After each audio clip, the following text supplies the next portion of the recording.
Scuba ഡൈവേഴ്സിൻ്റെ ജീവന് പോലും അപകടകരമാകുന്ന നിലയിലുള്ള ഒരു സ്ഥിതിയാണ് വെള്ളത്തിനടിയിലുള്ളത് എന്ന് പറയുന്നു.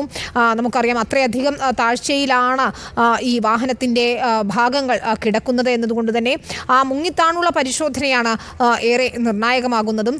ഒരു കയറിട്ട് താഴേക്ക് ഇറങ്ങാൻ പറ്റാത്ത രീതിയിലുള്ള ഒരു അവസ്ഥയാണ്. കാരണം മണ്ണും ചെളിയും മരങ്ങളും ഒക്കെ അവിടെ അടിഞ്ഞുകൂടി കിടക്കുകയാണ്. പക്ഷേ ഇതിൽ എങ്ങനെയും ഇറങ്ങുക എന്നതുകൊണ്ട് തന്നെ അവർ കൃത്യമായി ട്രയൽ ചെയ്തുകൊണ്ടേയിരുന്നു. ഒരു 100 കിലോ ഭാരമുള്ള ഒരു കല്ല് താഴേക്ക് ഇറക്കിക്കൊണ്ടാണ് പരിശോധനയുടെ ഒരു ട്രയൽ എന്ന രീതിയിൽ നടത്തിക്കൊണ്ടിരുന്നത്. താഴെ ഇത് ആങ്കർ ചെയ്യുകയാണെങ്കിൽ, അവിടെ കുടുങ്ങുകയാണെങ്കിൽ അവിടെ അടിയൊഴുക്ക് കുറവാണ്, അവിടെ മുങ്ങിത്താണ് പരിശോധന നടത്താം എന്നത് തന്നെയാണ് നിഗമനം.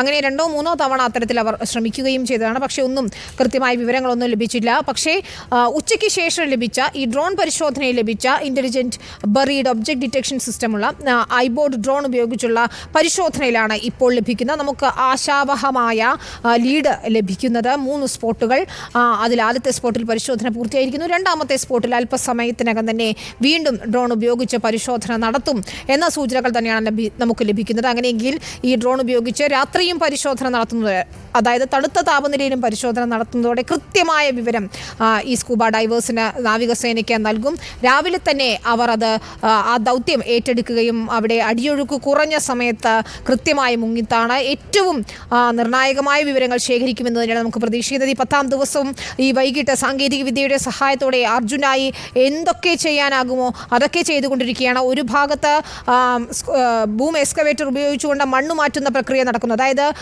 ഈ പുഴയുടെ ഒഴുക്ക്, ഈ മണ്ണിടിച്ചിലിൽ അവിടെ ഒരു മൺതിട്ട രൂപപ്പെട്ടുകൊണ്ട് പുഴയുടെ ഒഴുക്കിനെ തന്നെ ബാധിക്കുന്ന രീതിയിൽ അവിടെ പ്രതിസന്ധിയുണ്ട്.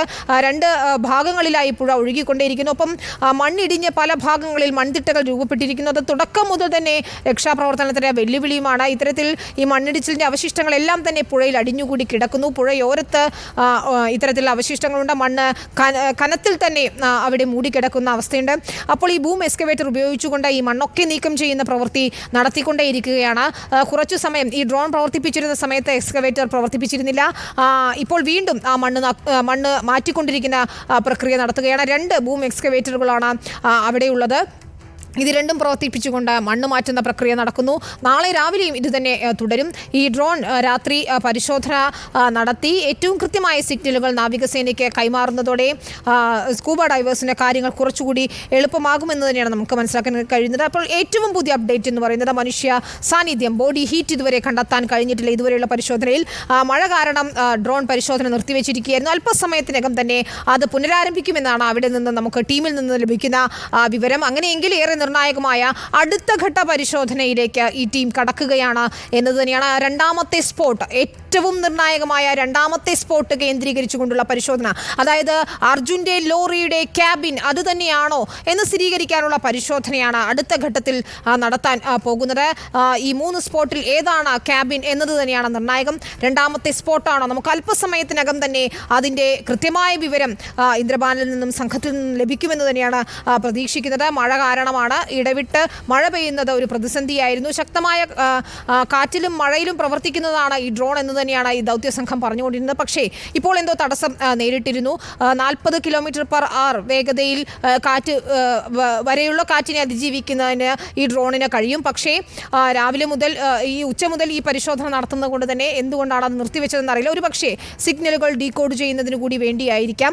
ഏതായാലും ഈ രണ്ടാമത്തെ സ്പോട്ടാണ് ഏറ്റവും നിർണായകമായത്. ലോറിയുടെ ക്യാബിൻ അത് തന്നെയാണോ എന്ന് കണ്ടെത്തേണ്ടിയിരിക്കുന്നു. ഏതാണ്ട് ചെരിഞ്ഞ അവസ്ഥയിലാണ് ലോറി ഉള്ളത്. അതിലുള്ള തടി ഒഴുകിപ്പോയിട്ടുണ്ട് എന്ന നിഗമനത്തിലാണ് ഏറെക്കുറെ എത്തിച്ചേരുന്നത്. അതിൻ്റെ വടത്തിൻ്റെ ദൃശ്യങ്ങൾ നമ്മൾ കണ്ടതാണ്. അത് ആ തടി കഷ്ണങ്ങൾ കെട്ടിവെച്ച വടം തന്നെയാണെന്ന് കരുതുന്നു. ഒപ്പം മരക്കഷ്ണങ്ങൾ ഒലിച്ചു പോയിട്ടുണ്ട്. 8 കിലോമീറ്റർ അകലെ നിന്ന് ചില മരക്കഷ്ണങ്ങൾ കണ്ടെടുത്തിട്ടുണ്ട്. ലോറി ഉടമ മനാഫും അദ്ദേഹത്തിൻ്റെ സഹോദരനും ഏറെക്കുറെ അത് ആ മരക്കഷ്ണങ്ങൾ തന്നെയാണെന്ന് സ്ഥിരീകരിക്കുകയും ചെയ്യുന്നുണ്ട്. അതായത് അർജുൻ്റെ ട്രക്കിലുണ്ടായിരുന്ന ലോഡാണ് എന്ന് തന്നെ സ്ഥിരീകരിക്കുകയും ചെയ്തിട്ടുണ്ട്. അപ്പോൾ ബാക്കി ഭാഗങ്ങൾ കൂടി ഒഴുകിപ്പോയിട്ടുണ്ടാകണം.